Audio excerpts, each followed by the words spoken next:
আর কেটে দিলি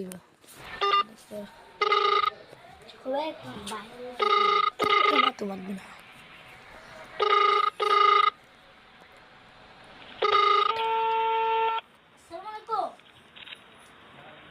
হ্যালো আসসালামু আলাইকুম কেমন আছো?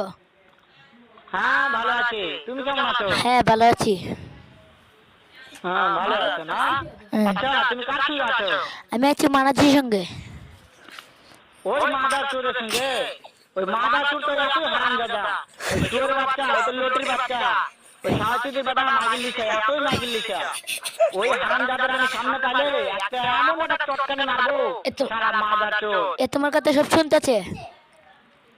শুনো তবে কি আছে, ওই মাদার চোর ওই জায়গায় আছে নাকি? ও আমার কথা সব শুনতেছে। ওই সাহায্যের বেটাকে শুনে শুনে আমি বেশি বলবো শুয়োরের বাচ্চা, শুয়োরের বাচ্চাকে আমি একটা এমন একটা চটকানে মারবো সারা শুয়োরের বাচ্চা, লটির বাচ্চা। এ আপনাকে মারতে চাই। তাই নাকি? ওই শুয়োরের বাচ্চা আমাকে মারতে চায়? শুয়োরের বাচ্চাকে আমি দেখা সাক্ষাৎ বলে বলো, শুয়োরের বাচ্চাকে আমি এমন চটকানে মারবো মাদার চোর। আমি থামাবো। তা না, দেখেছে